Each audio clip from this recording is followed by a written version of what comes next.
Hello and welcome back to the book set Completionist. My name is still Tom and we're at episode 24 today. Will I reach 25 episodes before the year ends? No.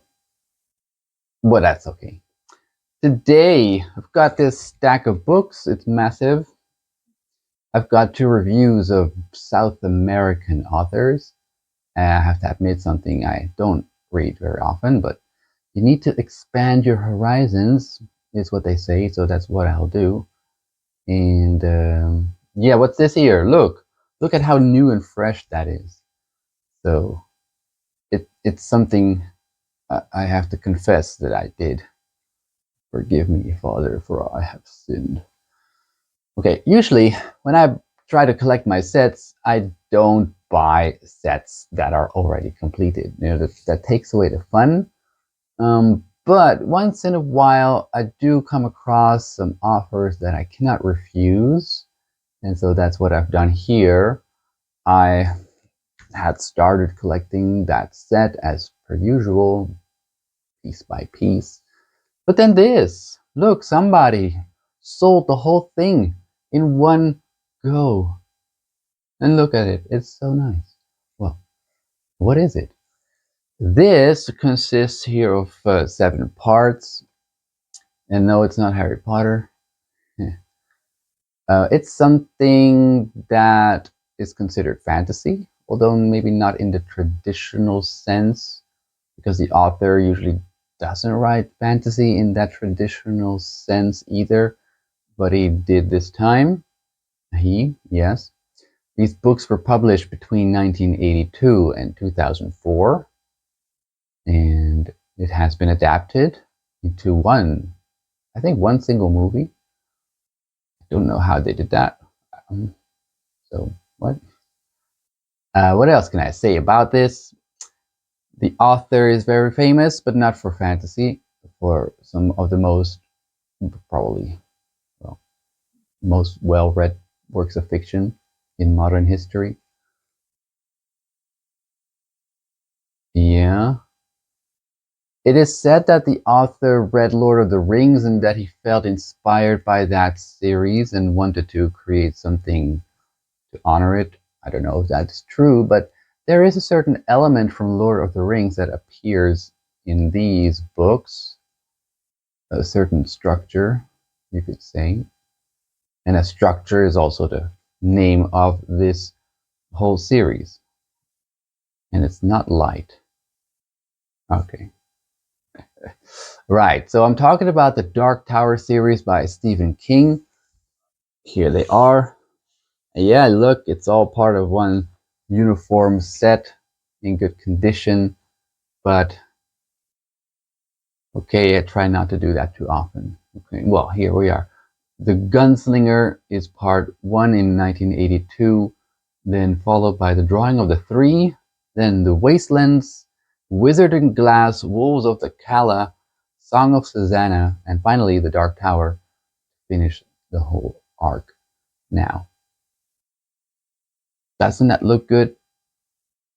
And if you notice, there's a couple of details on these covers. If you tried. Well, this doesn't work, right? Because if you start from one at the top and if you flip it like this, one gets on the wrong side. All right, so now if you do it like this, then what you get is, you see it, Dark Tower. Okay. Also, this thing gets bigger, or maybe the character gets closer to it. Who knows? So let's take a look at their covers because they're very beautiful. So let's do it. Okay, let's take a look at all these books, 7 parts, starting with The Gunslinger. Now, this is not the kind of fantasy that includes maps, so I can tell you there aren't any. But the covers look nice, don't they? Okay, Dark Tower. No, Gunslinger. The Drawing of the Three. With a door in the surf. And then the wastelands. Okay. And wizard and glass.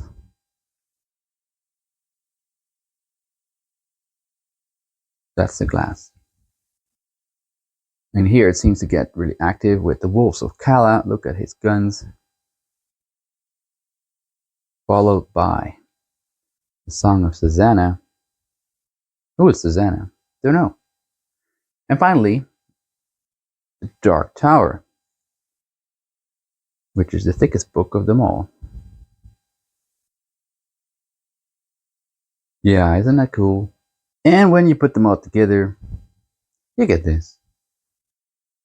Well, nice. How long does it take to read them all? Months, for sure. So I do try to, like I said, expand my horizon and not only read the same genres over and over. Okay, I love fantasy and science fiction, yes, but I also should read something else. And this is this. This is that.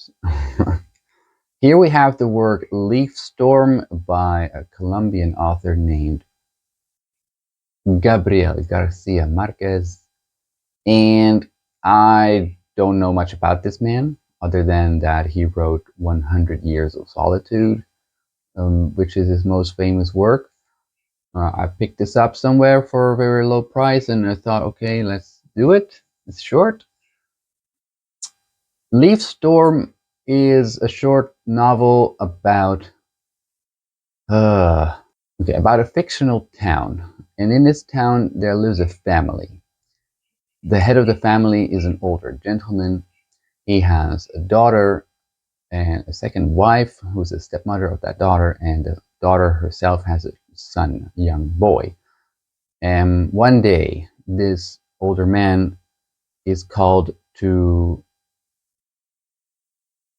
well, to take care of a dead body. Well, the dead body is of his former friend, a man who is hated by the village or town or neighborhood, and the reader, slowly figure out why that person was hated and why nobody wants to take care of his dead body, not even arrange a funeral for him. But our main character does. He has some sense of sort of guilt towards this man, or he thinks he owes him something. And slowly but surely, we learn what happened with them, what happened to the family. It takes place around 1910. Characters don't behave like we do in normal times, modern times. And in that sense, it's a bit of historical fiction. It's not a real town where it takes place, but the characters could be living in any turn of the century town, and you'll see what happens to them. Okay, when you read it, it's kind of interesting in the sense that you want to know what happens to people, but to be honest, it's not all that compelling or intriguing. And so it's just all right. I wouldn't recommend it. We learned that this older man who died did some terrible thing. He refused medical care to some people who needed it, and for that, he was ostracized. And why is our main character still sort of feeling, what's the word here? And indebted to him? Well, that's when you have to read it. There are also a number of short stories in this binding. The short stories might be more interesting than the main book. If you ask me, there are some very strange ones in here about, for example, about a boy who gets locked up by a character for many years, somehow manages to escape, and takes revenge on this character with his, well, newfound magical powers, really. He has the ability to heal people to the extent where he could really keep somebody alive for an infinite amount of time with his magical healing powers. So he catches up with his captor, and then when this captor dies a natural death, he revives him, puts him in a small box, and keeps him there alive for eternity, because also this boy himself cannot die. That's odd, right? But intriguing. That is intriguing. There's also something about a dead, drowned man, about a guy with angel wings, about somebody who can see a ghost ship and sends it into his own community as revenge, about a boy who gets locked up in a stable for 15 years after being kicked by a horse. It's all pretty odd. The term magical realism has been dropped here and there when it comes to this author, so if you're into that kind of genre, then check it out. It's short. I think that's good.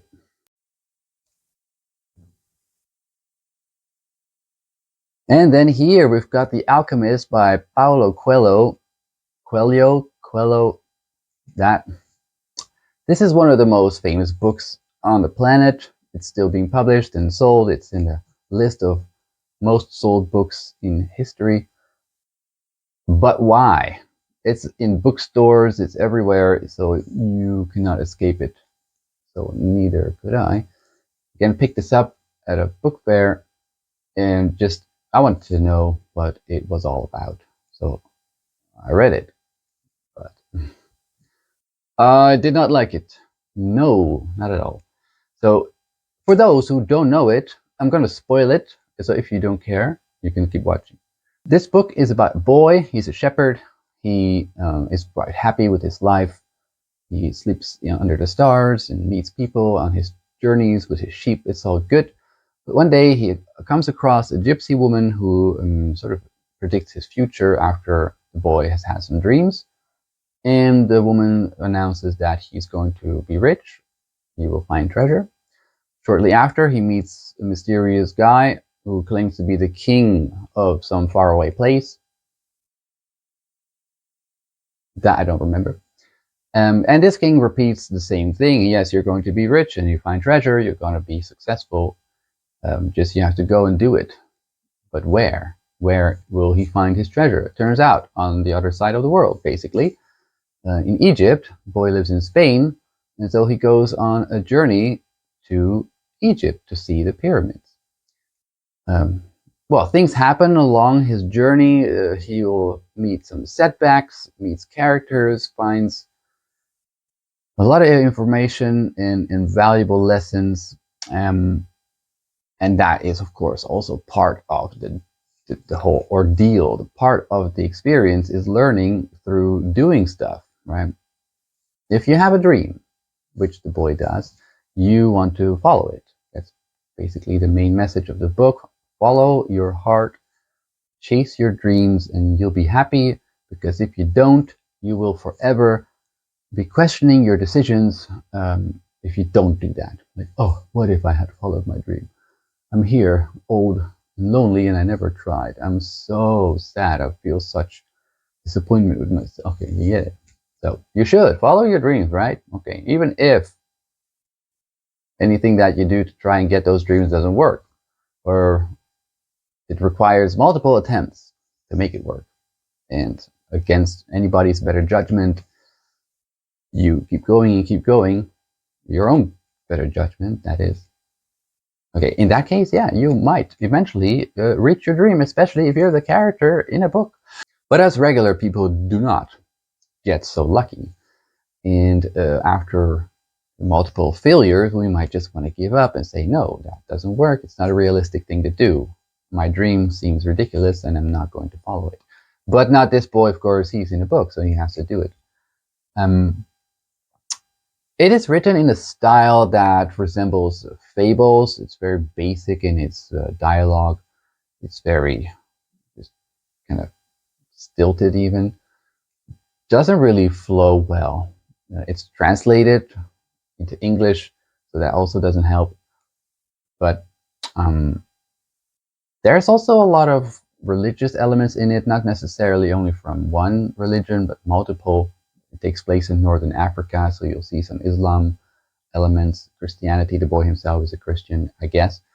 So not that the author is preferring one religion over the other, but there's clearly a bias towards deism, or just theism, rather. And that is something that you need to expect, I think, because the boy keeps referring to that. And eventually, the existence of God is just taken for granted, because there's also something that's called the soul of the world. The soul of the world connects and binds everything together, basically explains how God has made everything into one thing, that the whole world is one thing, that God and everything is connected, and that even when the boy faces his biggest obstacle, he will use this knowledge, this logic, that the soul of the world is the soul of God. If God made me the boy, then I should also have some of the powers that God possesses. And that is really how he gets out of his main challenge. He needs at some point to turn himself into the wind. Of course, it's not possible for us mere mortals, but he can do it because he can just reason himself into performing miracles like that. He can transport himself basically from one place to the other to prove that he can do such things. Yeah. So lots of people have called this book sort of a self-help book disguised as a fairy tale, but that's not true, because you cannot perform miracles. At least I cannot. And so if I wanted to read this as a self-help book, I would find out that I would need to perform miracles in order to reach my goal. And no, that's not going to happen. So it's not a self-help book.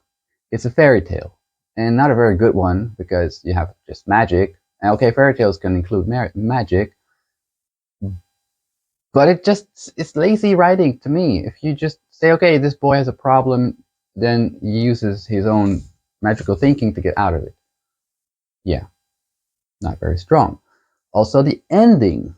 The ending is when the boy finally reaches the pyramids, and the boy gets a dream where it says that the moment that he's moved to tears is a moment where he'll find his treasure. He sees the pyramids.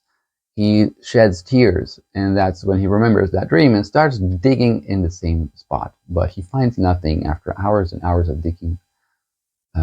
He is then bothered by a couple of thieves who think he's digging for treasure, and so they want that treasure, so they beat him up, demand that he hands over the treasure, but he doesn't, because he has none.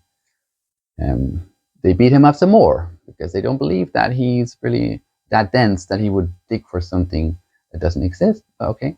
The boy then confesses that he had a dream, and that it's all just part of his goal to find treasure. And one of the thieves, berates him and says, "What are you doing? Why are you digging for something that's only there in your dream? Are you dumb? I had a dream like that once," says the thief. And I didn't do it. I didn't follow it, even though I could have. I could have followed my dream and ended up in a certain location in Spain where there was an ancient church ruin with a tree growing in it. In that, under the tree, there would be treasure. And that description is what the boy recognizes to be his own starting point of his journey. And that's when he realizes that this location where he's at now is where he finds his treasure, but not the actual treasure, just the information for finding the treasure. Okay. So if this whole conclusion relies on one new random character to basically unsolicitedly spills out very specific information about a dream that this character used to have, and this is really the information that the boy requires to find his own treasure, then that it doesn't make any sense. No, doesn't make any sense. I can imagine if you're a thief and you see somebody digging and you say, okay, I had a dream once like you, but it's stupid. Don't follow your dreams. That's it. You're dumb. Here, I'll leave you here to die. At no point would a thief start recounting these specific details. My dream was about this and this and this. Specific things that would matter very much to that boy, to the point that without it, the book couldn't end. Without that information, the book could not end. So it's a disappointing conclusion. Yeah, he finds his treasure eventually, and then he thinks he should go back to the point where he met a girl along the way that he left behind to find his treasure, but now that he has found it, he could go and collect her. The role of women has been criticized in this by people who've read the book, not very strong, because the girl in the book seems to have her own mission or goal, which is basically just to wait for a man to come back for her. It's not very emancipated, is it? No. So there you go. I couldn't get into this. It was a bad ending, bad writing to me. Just the whole story plot is weak, and that's why I didn't like it. But lots of people have. Maybe you will. But I think after watching this, well, you don't watch my channel really to get inspiration for books, or do you? I don't know. The reason I watch YouTube channels is to hear people's opinions about books I've already read. And if you read this book and you agree with me, then maybe you enjoy this rambling. But otherwise, I don't know. I don't think you're still here. Okay, so there you go. The Alchemist. Why is it called The Alchemist? It's a side character in the story. The main character is not the alchemist, although he wants to become one. But it's also a bit of a misnomer. I don't know. So, disappointment. Fine. Anyway, that's it. Thank you for watching, and see you in the next one, episode 25. Let's see what to do with that one. All right. Bye.